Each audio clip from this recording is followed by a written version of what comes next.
यह कहानी एक छोटे से गांव की है जहां के लोग अपनी जिंदगी में कई मुश्किलों और संघर्षों का सामना कर रहे थे, लेकिन एक खौफनाक सच ने उनकी रातों की नींद उड़ा दी थी।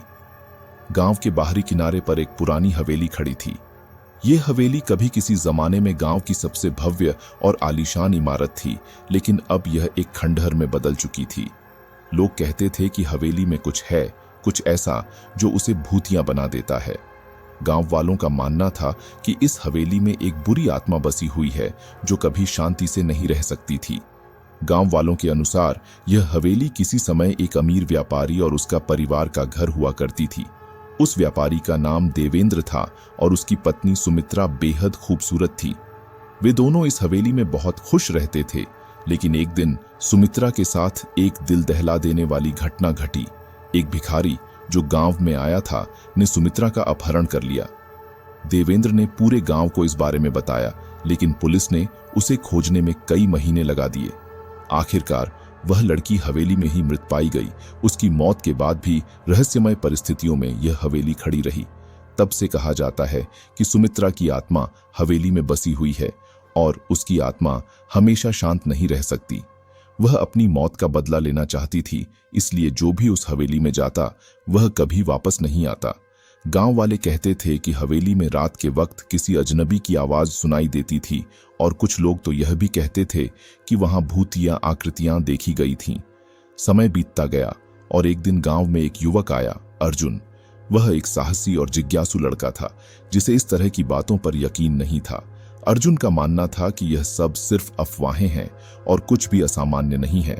उसने गांव वालों से सुनी बातें नकार दी और ठान लिया कि वह खुद हवेली में जाकर देखेगा कि सच क्या है।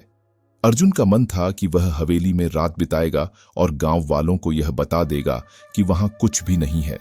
वह विश्वास करता था कि यह केवल गांव वालों का डर है।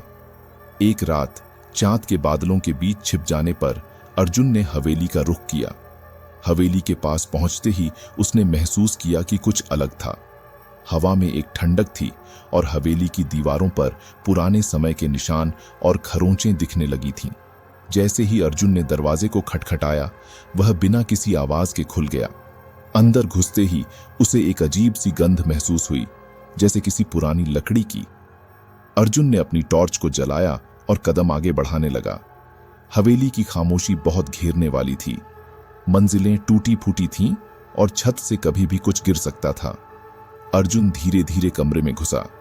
कमरे के कोने में एक पुराना झूला रखा था जो हल्का सा हिल रहा था, लेकिन हवा की कोई आवाज नहीं आ रही थी। अर्जुन ने सोचा कि यह बेतुका था, लेकिन उसे फिर भी डर लगने लगा। उसने कदम बढ़ाया और झूला की तरफ बढ़ने लगा। तभी अचानक कमरे के भीतर से एक हल्की सी आवाज सुनाई दी, जैसे कोई चुपके से कमरे में चल रहा हो। अर्जुन ने घबराकर सिर घुमाया, लेकिन वहां कोई नहीं था। तभी उसकी टॉर्च की लाइट धीमी हो गई, जैसे उसकी लाइट कहीं दूर हो रही हो। अर्जुन ने घबराकर टॉर्च को तेज किया और जैसे ही लाइट तेज हुई, सामने एक आकृति खड़ी हो गई। यह एक महिला थी जिसका चेहरा धुंधला था। उसकी आंखें पूरी काली हो चुकी थीं और उसका चेहरा एक भयानक और खौफनाक हंसी से भरा हुआ था। अर्जुन की सांसें अटक गईं। वह समझ नहीं पा रहा था कि यह क्या था। अचानक वह महिला और पास आई और अर्जुन ने देखा कि उसकी आंखों से अजीब से लाल रंग की चमक निकल रही थी। महिला की आवाज गूंजी, तुम यहां क्यों आए थे? तुम मेरे घर में क्यों घुसे हो? अर्जुन ने कांपते हुए जवाब दिया, मैं केवल यह जानना चाहता था कि क्या यहां कोई बुरी ताकत है, लेकिन मैं चला जाऊंगा। महिला ने फिर से उसे घूरते हुए कहा, तुम नहीं जा सकते, यह हवेली मेरी है, तुम अब हमेशा के लिए यहीं रहोगे। अर्जुन ने डर से बाहर की ओर दौड़ने की कोशिश की, लेकिन जैसे ही वह दरवाजे के पास पहुंचा, दरवाजा अपने आप बंद हो गया। उसने बाहर निकलने की पूरी कोशिश की, लेकिन दरवाजा न खुला। अर्जुन की आंखों के सामने अंधेरा छा गया और उसने महसूस किया कि यह चीजें असामान्य थी। वह महिला अब उसकी तरफ बढ़ रही थी और उसका चेहरा डरावना और विकृत हो चुका था। अर्जुन की जान निकलने को थी, लेकिन अचानक उसने एक आखिरी कोशिश की और दरवाजे को धक्का दिया। दरवाजा खुल गया और वह बाहर भाग निकला, लेकिन पीछे मुड़कर देखा तो हवेली का दरवाजा अपने आप बंद हो चुका था। अर्जुन हांफते हुए गांव की ओर दौड़ा। गांव में वापस आकर उसने अपने दोस्तों से वहां की घटना बताई। उसने बताया कि हवेली में एक महिला की आत्मा बसी हुई है जो किसी न किसी को खींच ले जाती है। गांव वालों ने उसे बताया कि वह वही सुमित्रा थी जो अपनी दुखों और बलि से मुक्त नहीं हो सकी। अर्जुन ने उस दिन तय किया कि वह कभी भी उस हवेली का रुख नहीं करेगा, लेकिन गांव वालों के मुताबिक सुमित्रा की आत्मा अब भी हवेली में मौजूद है और वह हर रात नई शिकार को अपनी तरफ खींचने के लिए तैयार रहती है।